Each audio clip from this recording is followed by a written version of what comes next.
Assalamualaikum warahmatullahi wabarakatuh. Alhamdulillah kali ini kita bisa berjumpa kembali dalam podcast The Jockey Happy.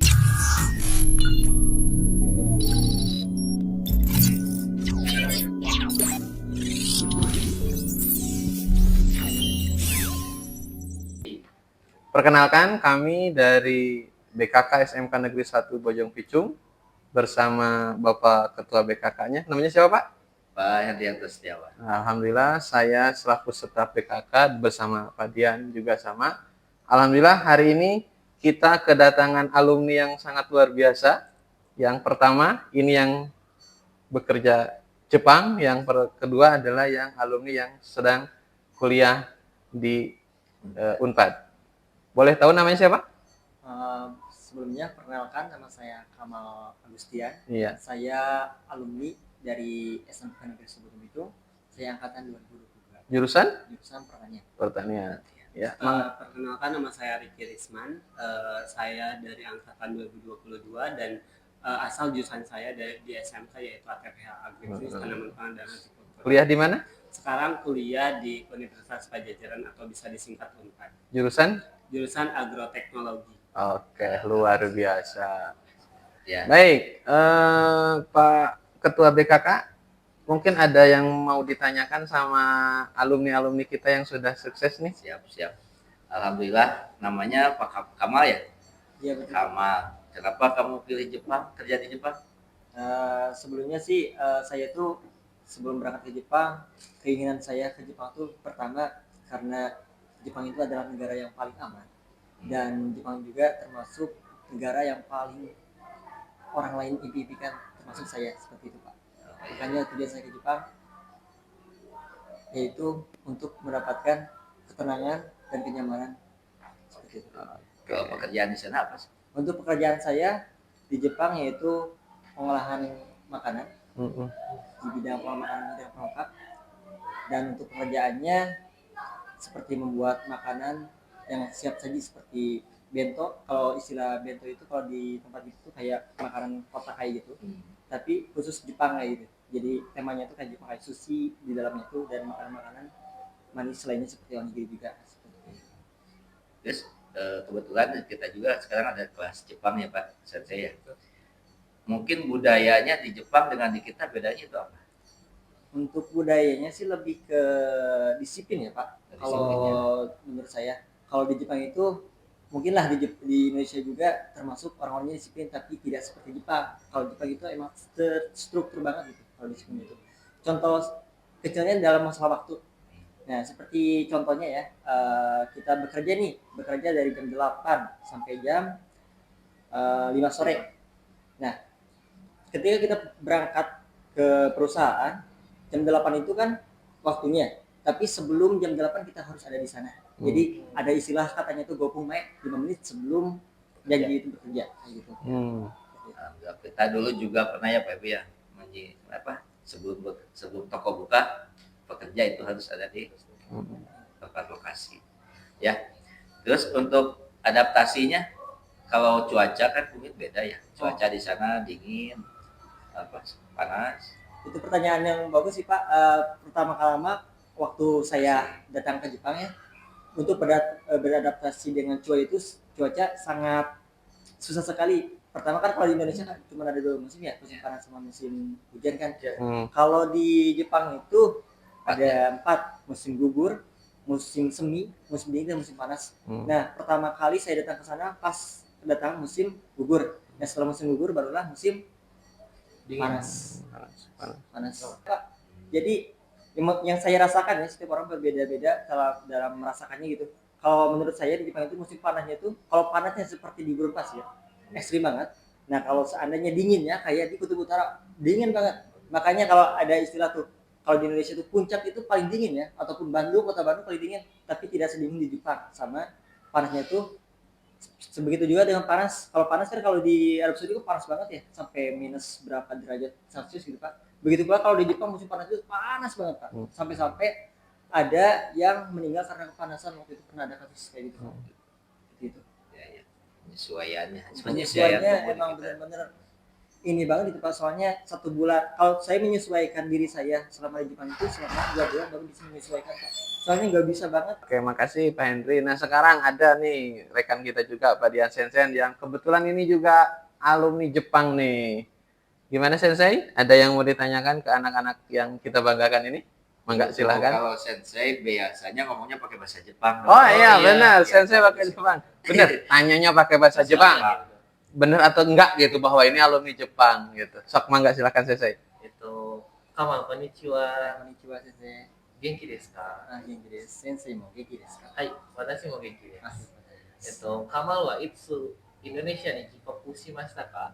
私はね、インドネシアに帰国しますは、先週の金曜日にインドネシアに帰国しました。で、日本でどこかへ行きましたか？私はね、日本で、ところは日本でどこかへ行きましたか？私はね、東京と名古屋に来ました。そうですね。 Bentar. Barusan nanya apa? Pergi ke Jepang, itu kemana aja? Oh, kemana? Ke Tokyo sama ke Nagoya. Wis, mantap. Siapa tahu nanti kita diajak, Pak. Amin. Oke. Ada yang ditanyakan lagi? それから日本の仕事はどうですか？日本の仕事はね、大変けど面白かったです。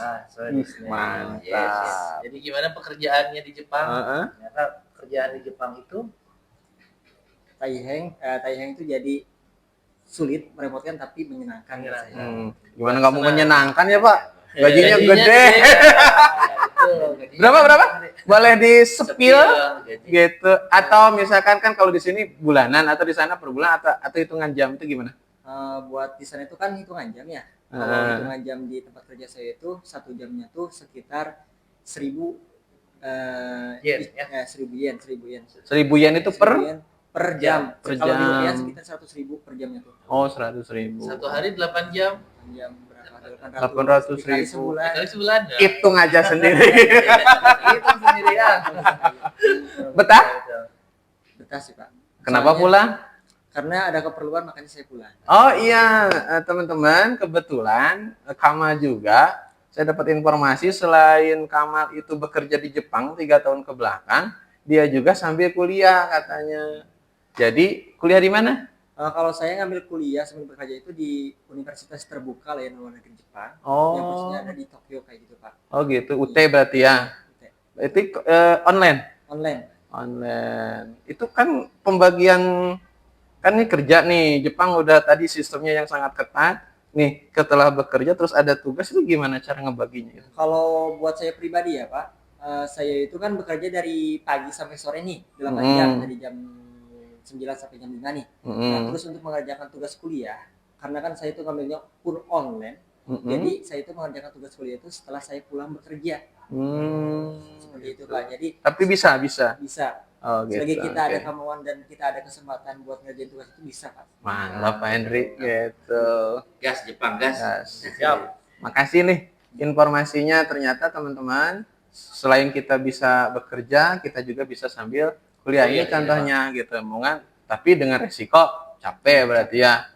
Tapi kan kalau ada keinginan pasti ada jalan. Begitu. Ini satu lagi nih. Nah, ini satu lagi. Dirinya. Perkenalkan diri. Ini temennya Satu angkatan. satu angkatan. Satu angkatan Pak. Tapi Satu beda kelas. juga. Satu kelas juga. Satu kelas. Pantesan. Dan satu perjuangan juga. Oh, gitu. Pantesan bareng-bareng. Iya, Nih. saya ingat ketika Kamal dan Ricky di sini. Heeh. Ricky ini adalah salah seorang pejuang SNBP ya, betul ya? Oh, Ya, gitu. Oh, SNBP, Pak. SNBP. Gitu. Tahun berapa? Tahun 2002. Lolos? Lolos. Depan. lolosnya melalui jalur Mandiri. Oh, mandiri. mandiri. Bisa diceritakan gimana? Kan gimana? Atau perkenalan dulu deh. Biar teman-teman tahu nanti. Teman-teman, perkenalkan nama saya Ricky Risman.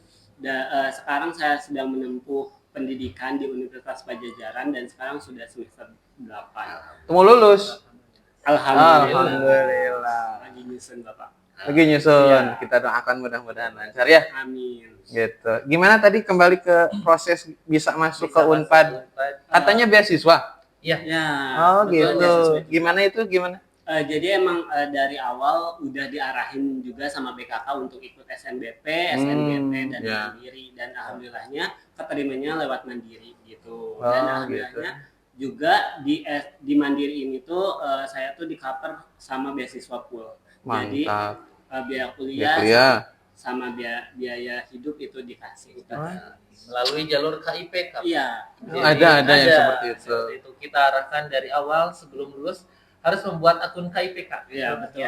Setelah itu baru nanti registrasinya di universitas. Nah, kenapa Pak Dian tahu? Jadi kalau Pak Dian itu selain staf BKK juga dia staf BK yang biasa ngurus kuliah. Jadi teman-teman tenang saja, masuk SMK itu memang tujuan utamanya kerja, Iya. tapi kita juga bantu nih alumninya supaya bisa kuliah. Ini terbukti Kang Riki Risman sekarang sudah semester akhir dan mau skripsi.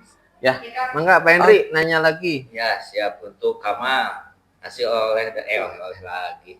Hasil kerja dari Jepang, kira-kira dapat apa saja di sini? Pertama ya hasil dari Jepang selama Kamal kerja di sana. Berapa tahun di sana? Kamal tuh di sana 3 tahun ya. 3 tahun. Dapat apa saja tuh pengen tahu ya kita ya. Yang Iya, paling sepil. utama ya, Spill. yang paling utama ya Kamal dapat ilmu. Ilmu itu diantaranya bahasa Jepang, Ya. bahasa Jepang. Terus untuk ininya apa sih? Lebih ke finansial Kamal di kehidupan Kamal gitu Pak, buat orang tua. Terus apa sih? Tabungan. Tabungan Kamal juga kayak Ada tabungan. Ya, dan alhamdulillah Kamal juga udah beli apa sih tanah buat investasi Kamal sendiri kayak gitu. Mantap. Katanya rumah juga udah beres? Alhamdulillah. Oke. juga. Dengar-dengar Kak Henry. Terdapat Dengar-dengar kemarin diantar temennya beli kendaraan roda 2. Oh. Aduh, benar itu deh, guys. Yes. Alhamdulillah sih. Oh, mantap. Luar biasa. mudah-mudahan jadi motivasi buat Ya. kelasnya ya. Iya. Silakan Kerja di Jepang ya. ya. Nih yang kuliah sekarang, selama di sana gimana perkembangannya atau apa namanya? Sebenarnya kuliah itu seperti apa sih gitu? Sebenarnya kuliah tuh nggak jauh beda sama SMK ya, tapi bedanya kalau kuliah tuh lebih banyak teorinya aja. Jadi ya kan di SMK banyaknya praktek kayak vokasi atau ya kayak vokasi. Kalau kuliah kebanyakan teori, 60% teori, 40% praktek gitu. Dan nanti juga kan beres kuliah bisa cari kerja ya. Kerja dengan Oke. gelar yang dipunya. Iya. Ya. Dengar-dengar IPK-nya gede, Pak. Berapa? Alhamdulillah lah bisa cum laude untuk Amin.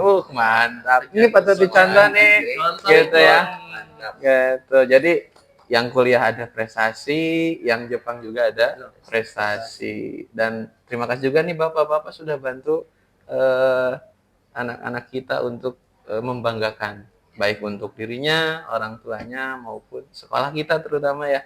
Gitu. Nih, ada pertanyaan lagi Pak Dian. Buat adik-adik kelasnya supaya bisa termotivasi ya.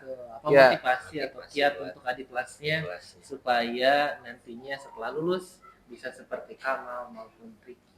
Tuh, ya, mangga mau dari siapa dulu? Boleh dari Nah, saya. oke, mangga.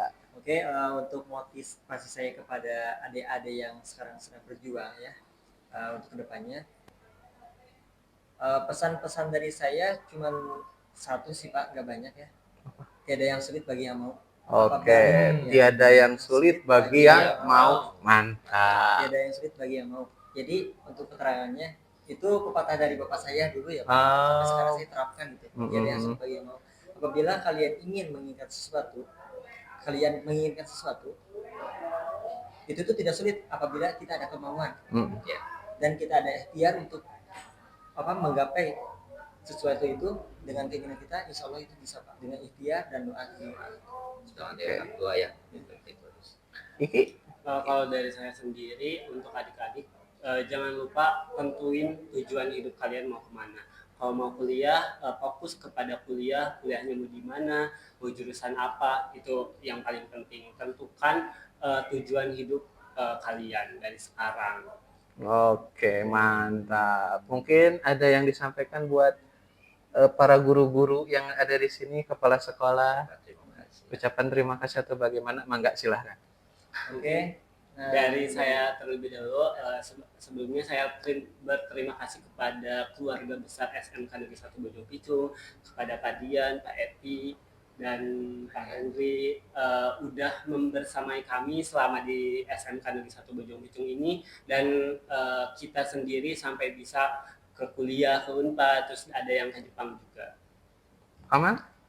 Mungkin pesan-pesan dari saya mengucapkan terima kasih kepada guru-guru SMK Negeri 1 Bojong Picung yang telah mendidik saya dan teman saya, dan wabil khususnya itu ke seluruh siswa-siswa yang ini alumni di sini itu telah memberikan ilmunya, terus waktunya bagi kami para siswa yang tidak tahu apa-apa tadinya jadi tahu segalanya gitu.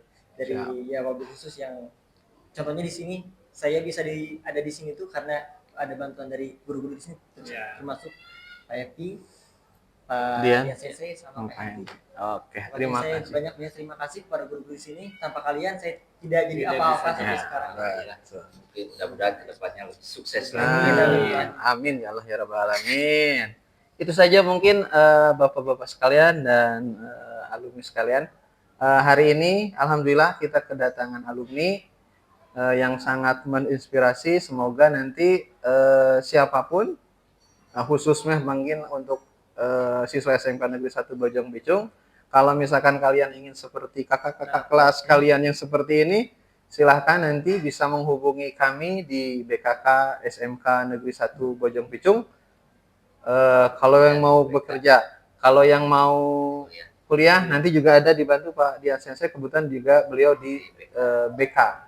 Gitu ya. Untuk bekerja nanti bisa di dalam negeri, bisa di luar negeri. Untuk yang keluar negeri seperti Kamal ada yang ke Jepang, nanti kita juga bisa bantu ke Korea, begitu juga ke Malaysia dan negara lainnya. Kalau di dalam negeri juga nanti kita banyak bantu. Itu saja ya.